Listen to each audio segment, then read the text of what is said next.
say that just like Coach Tuku, they are two compact teams and they are playing very well. They know each other, they played for so long together. So I do believe that it will be, eventually, it will be individual brilliance that will carry the game. Because tactically, they play the same. Because like you see when France was playing Morocco, they played on counter-attacks. They didn't want to keep it. They just sat back and absorbed all the pressure that the Moroccans gave them. And then when they sent the ball to their forwards, yeah. Now they was running. So you see that's a tactic. And you can't blame anyone for playing such kind of game because it's static. So when you play according to how the coach says and you win, you have no qualms. Well, the show is getting interesting. It's a matter of tactics between the two tacticians. Just to mention that the last match that the French played, it was a matter of tactics because I do remember that this match was a very difficult match, but the French came out winners. But it was a tactical battle that the Deschamps won, yes. And I think he did his homework well. If you look at the statistics that going by that match, the French were playing a lot of balls forward, and by doing that, they got the Moroccans out of position. And by the time the Moroccans are getting to position and then trying again to get their formation and they are heading back, the French had already hit them. So, Coach Duku, back to you. Coach Deschamps, coming into this tournament, it will be a record because the last Euro that the French played was under a lot of pressure. Many wanted him to be sacked, but the French Federation stick to him, and here we are. So what's your take on Deschamps, Coach Duku? I think Deschamps will still believe in himself, and when you see the team that he picked the best players, like I said before, after losing Pogba and country to injuries. Now, you see, he might change the formation against Argentina, then from 4-3-3 to 4-2-3-1, because Benzema is a top striker, central striker than Giroud in terms of brilliance of mentality. He can hold the ball. He thinks.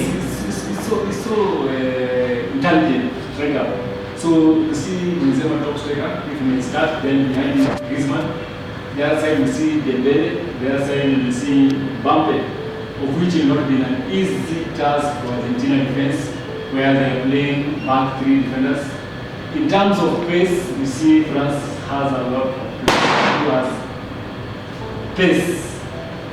Dembele on the right side against Molina. Not Dembele, Mbappe on the right side, yeah, against Molina. Yeah. Then on the other side, you will see Acuna, yeah, against Dembele. Yeah. If you see Mbappe can sprint, can run over three players. You see against Morocco. Yeah. He passed almost the defenders from Hakimi to the center back and center midfielder because of pace. Argentina doesn't have pace.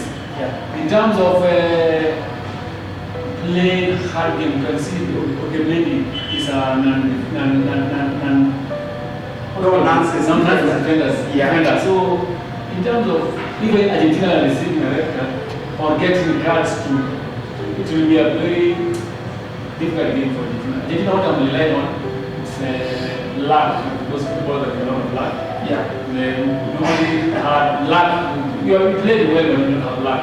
Yeah. Argentina maybe luck will be on the side. But in terms of game situation, I'm still standing in my opinion. It will not be a good task for Argentina. It won't be an easy task for Argentina, and I do remember when I had Coach Cairo on set, and I did pass this question to him, and I asked him if luck really exists in football, and And he didn't hesitate, and he told me that, of course, there's luck in football. So if you don't take your chances and you don't use your moments, because football is also a game of moments, you'll be punished. So it's a very unique thing that we have in football. For the football lovers, you can relate. So, Coach Maish, Yes. Argentina, as Coach Lucas just mentioned, they don't have very quick players. So does it mean that they will sit at the back and then try to hit the French on the counter-attacks? What's your take on this, Coach Maish? Now, I do believe that Argentina, given by how they play, they are good. They play good football.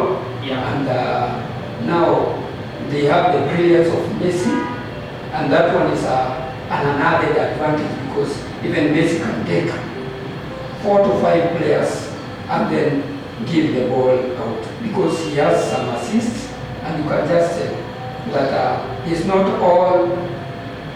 He's not the only player that they can rely on. They also Martinez because he's a good striker. There's Alvarez. There is Alvarez. Yeah. So you can see they have got a good composition of players who can carry the game. So in any given time, the brilliance of Messi might unlock the defense of French, and I'm pinning on that because every time you look at Messi playing when he has football, he always seems dangerous. There's no question about that. Every time Messi gets the ball, now you know it is dangerous. So it's a double-edged sword for both teams. We have Mbappe on the other side and we have Messi on the other side. Konduku, back to you. How will the Argentina side stop Kylian Mbappe? Your take on this, coach? That's why I'm still insisting it will not be an easy thing for Argentina. We are talking about Messi, when Coach Maish is talking about what he's forgetting. I told you, France has 4 dangerous players in the team. They have Griezmann, they have Dembele, they have Mbappe, and they have Benzema. When you see for the 4 players, they are so different players against the like of my parents in terms of strength of mentality, in terms of Griezmann can create any chance for anybody, for anyone, and anyone can score. The same thing to Benzema, the same thing to Mbappe, same thing to Griezmann. But when you rely on the other side of Argentina, they rely on this. When Messi is knocked out, Argentina is there. They can't do anything, because when he's talking about Alvarez is not brilliant in terms of mentality than the other. Dembele. The only players Argentina relies on midfielder called Lista. He's a very, very good midfielder. Yeah, but if he's being marked well and Messi marked well, Argentina will have no option. They'll only defend the entire match, then to wait for their luck on their side. Well, guys, this is Sportant TV, your #1 leading sports channel, and we are coming to you live from Chinese restaurant. Coach Duku made me to laugh it out a bit because he said that if the French manage to lock Lionel Messi, the GOAT, what does it on the street that Messi is the GOAT? But it's that is a discussion for another day. So, Coach Maish, I will just now bring this on to you. How can the Argentinian stop the speed work of Kylian Mbappe? Because the guy is skillful and still at the same super fast. How will the Argentina contain Kylian Mbappe? No, I think just like any other game, they'll have a good tactic to stop Mbappe, simply because Mbappe is one of the fastest players in that tournament, and still I think is one of the greatest footballers that we've seen in that tournament. Now, to me, showing by how much goals he has scored. It's shown that he can go the extra mile even in lifting this cup. But then again, I do believe that given what the Argentina have in terms of defense, now I think they have all it takes. Just like we say, they are defenders, they are no nonsense. You see Otamendi and the other guy who's Romero. Yeah, they don't entertain any nonsense like they'll just bring out their game or up their game so that they can outshine Mbappe. Everybody wants to play a game where Mbappe is involved, so that you can bring the best out of it. Now I think they have got everything in their tank to stop Mbappe. That's it. Coach Marish has it that the Argentinian has all to handle Kylian Mbappe, the speedster. So, coaches, as we wrap this up, tactically speaking, Coach Luku, if I may start with you, this is a very difficult game and a very tactical game also. So coming to this game, which direction do you think that the two tacticians will approach? Will it be a matter of building from the back, midfield, then attack? That is going the full circle in the transition equilibrium coming forward, or do you think that they will opt now to bypass the midfield and play the long balls to their forwards to chase and maybe hit on counter attacks? But if I may start with you. Okay, what I think about this time, what you're going to do, you're going to rely on the counter attack for the first, say, half of the first half, 30 minutes of the first half. Yeah. Is just keep on attacking. When they have the ball, they keep on attacking towards the Argentine team, because he knows much he has top speedy wingers, and intelligent striker of Karim and Benzema. Yeah. On the other side of Argentina, what I think about Argentina, the coach is going to do whatever Morocco did to keep the ball, and to wait for the moment to execute that pass to the either Alvarez or Martinez. I think it's going to work for them. But if you're going to try to pass the ball every moment to Messi, it will be difficult for them to beat France defensive line. But if they keep the ball, because I know they have the top strikers, Alvarez is a very good striker. When you get the half chance, he can score from there. Same with Messi.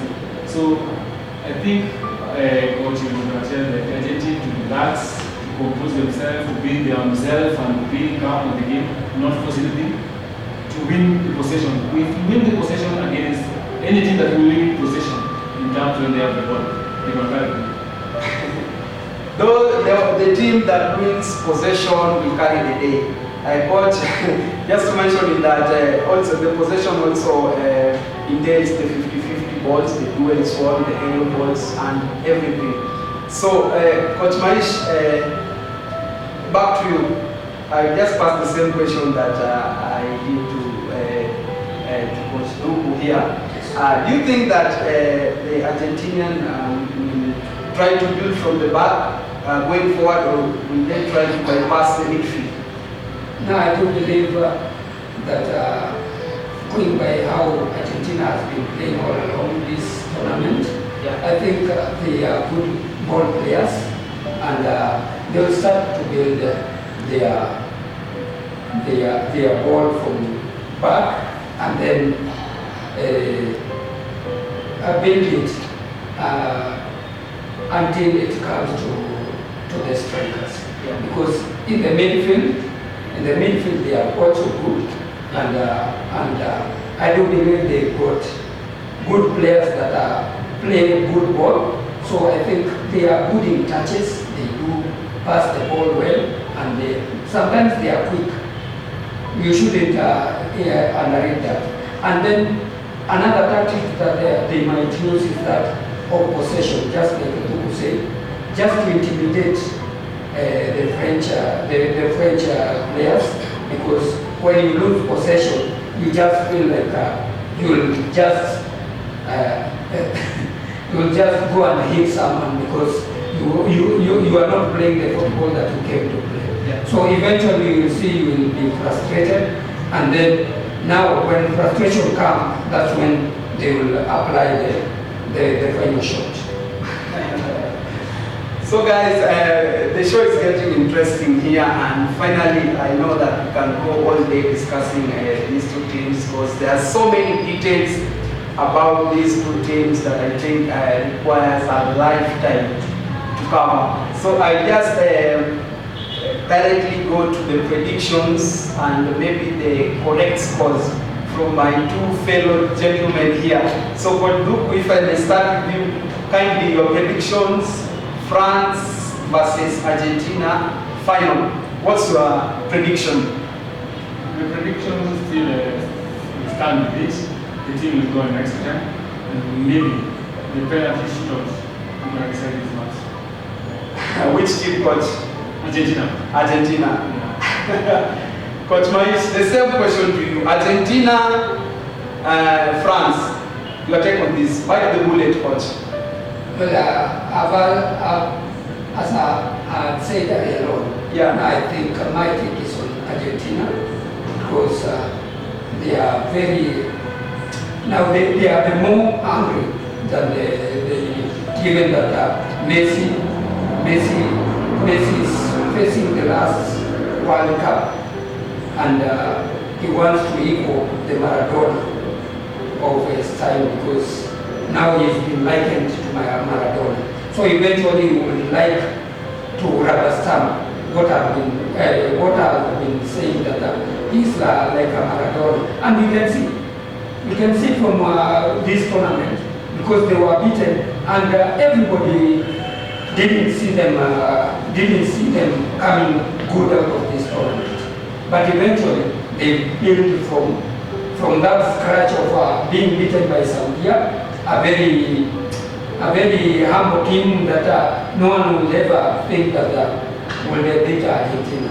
But then eventually, I think no one has scored against Argentina from them.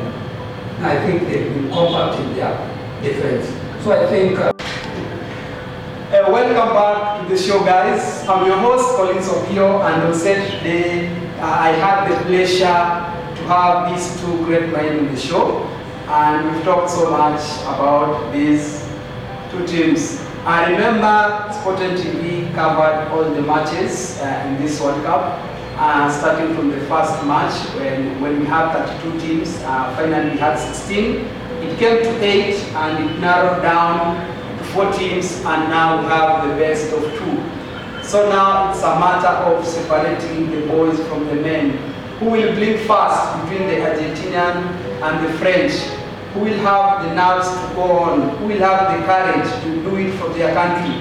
It's a matter of wait and see. Remember, we're coming live to you from Tidy's restaurant, the best restaurant in Nakuru.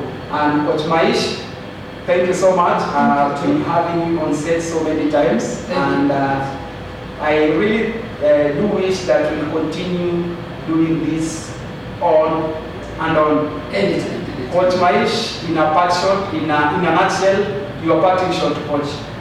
Well, I do believe this has been the best World Cup we've ever seen, because given that it was staged in Zambia, in the Middle East, so people thought that it wouldn't happen, but then I think it is one of the best tournaments, given that even the football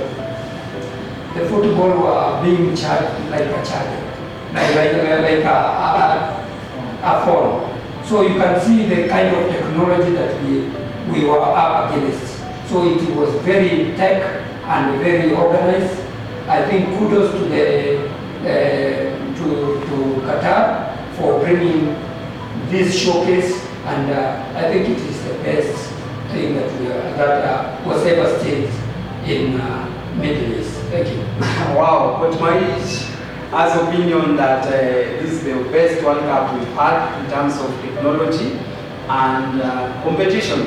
So, Duku, finally to you, your parting shot as we draw this show to a close. Duku. Oh, it will be the first World Cup to be hosted in Middle East, especially in Qatar, the desert areas of the desert continent of this world. In terms of World Cup, it has been a very, very surprising World Cup. The team that we expected to reach in some stages, they did not manage to reach the likes of Belgium. With the quality they had, they could not manage to go beyond quarterfinals. The like of Spain, who had the great players, but the youngest team in terms of the players, but managed to reach quarterfinals. So it has been a lot of surprises in the World Cup, seeing the team's commitment, like hard work from Morocco teams. Kudos to Morocco and the coach of Morocco. Kudos to Saudi Arabia winning their first match in World Cup against Argentina. Kudos to Japan still beating Germany. It has been a lot of surprises. And also Spain. There's a lot of surprises in this World Cup, and I think going forward, a lot of countries are going to put their team together and manage to beat those European kings who normally say there is no football in other continents. Africa, they have proved, like of Ghana, like of Cameroon, beating Brazil, Tunisia beating France. So I think coming 2025, 2026 World Cup, I think we're going to see different football and different age of new players group from different countries. So that's it from us guys, and I would just like to thank you, our fans and our viewers who have been with us all through as we started from game one from day one, and finally to the last game. So thank you so much for your support, and we hope we keep on doing this, and I hope to see you next time. As from me and my crew, Coach Duku and Coach Maish, it was a pleasure having you. So keep on subscribing, keep on viewing, and don't forget to leave a comment on the comment section area. This is Sport TV, your #1 leading sports channel. It's bye-bye for now.